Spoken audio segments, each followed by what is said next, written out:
we're at the end of the road of our talking about the Timaeus. And of course, one could lecture on this for a very long time and learn much more about the Timaeus and unpack much more about the Timaeus. The students in this class are actually reading the Timaeus, so these lectures are supposed to perhaps help a bit in understanding this work.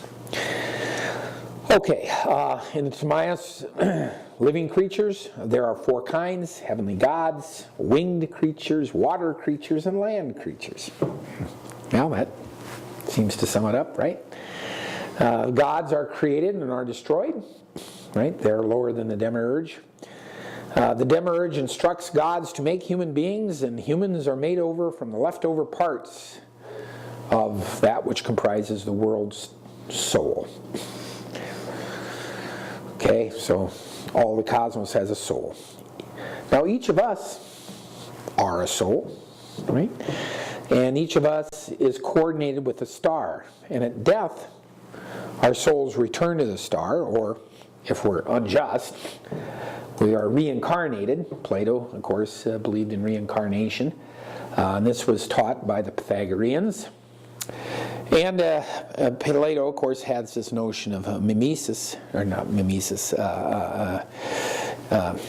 he has this notion of remembrance, right? And so that much of the knowledge we have, of course, is, or the true knowledge we have, is a remembrance from previous lives. Plato here is actually taking the 4 elements from Empedocles, right? And he's combining this notion with mathematical objects, a la the Pythagoreans, and he's introducing the receptacle, which all this stuff happens, and this receptacle resembles the void of the atomists. So he's doing a bit of synthesizing here. The right triangles for him seem to be like atoms. They comprise particles, right, which are like molecules. These particles, or primary bodies as he calls them, the somata, comprise the 4 elements. There are thus 4 kinds of primary bodies, and the tetrahedron is the particle of fire, the octahedron is the particle of air, and the icosahedron is the particle of water. The cube is the particle of earth, and it doesn't change.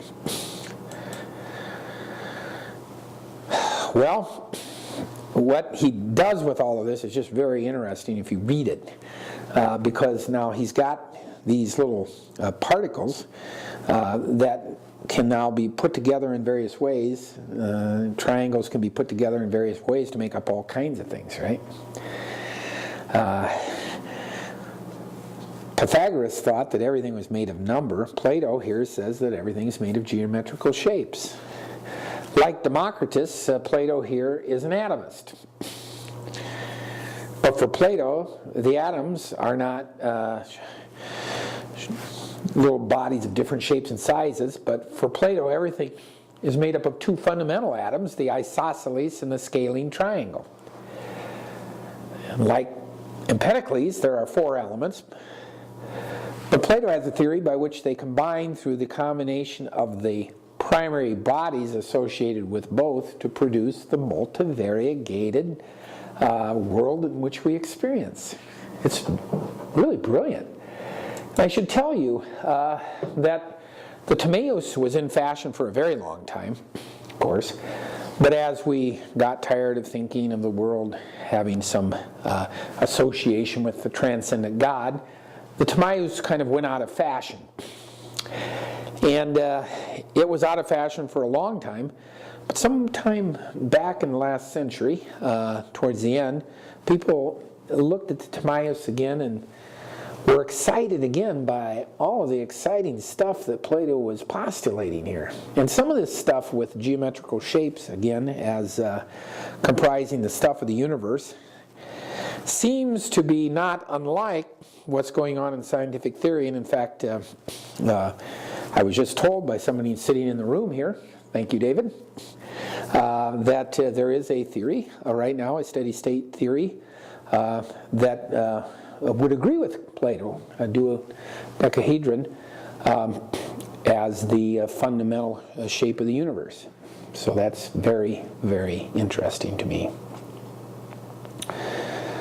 Well, the Timaeus, the single most cited work by church fathers, or it's regarded as that. I've never went and counted him, but it is talked about a lot. And of course, the account is not a creatio ex nihilo account. Plato is not saying that the demiurge creates out of nothing. The demiurge orders disorder according to forms, right? So, of course, early Christian apologists encountering the Timaeus thought, gee, this guy is saying something that's not Christian, but it seems a little like that, you know?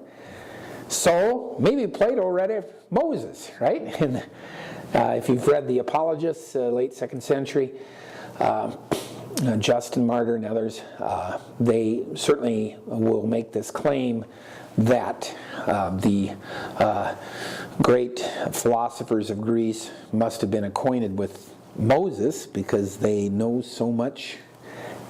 It must have come from somewhere good, right? We also know that the demiurge gets connected in Christian Gnosticism with the less than perfect God of creation. So the demiurge creates the world. Why is there evil in the world? Well, the demiurge created it. He's a craftsman. And of course, for Plato, the demiurge is doing what he can, giving the material he has, right? So, I mean, the material he has, limits what he can do. I'm thinking of Leibniz here. But the material he has, he's only got so many moves. He's doing the best he can given the material he has. But within Christian Gnosticism, one could then say, if you now try to run this in a creatio ex nihilo way, that the demiurge is not all that great because the world's not all that great, right? So the demiurge that brings about the world is a God that has some goodness. Maybe things aren't totally beneficent with this guy. You know, cancer's not very much fun and all of this. So then maybe the God who creates is different than the God who saves, because we know that our Savior God is full of wonderful beneficence, and maybe he is different than the God who maybe he's different than the God who creates. So, this is what I have to tell you today. You have seen this lecture, and I thank you for joining in today. Next week, we'll be talking, or the next lectures, we'll be talking about the Neoplatonic tradition, Middle Platonism, then we'll get into Aristotle. So I hope you find these lectures useful, at least a little bit of Plato and Aristotle for the theologian. Thank you very much. Bye.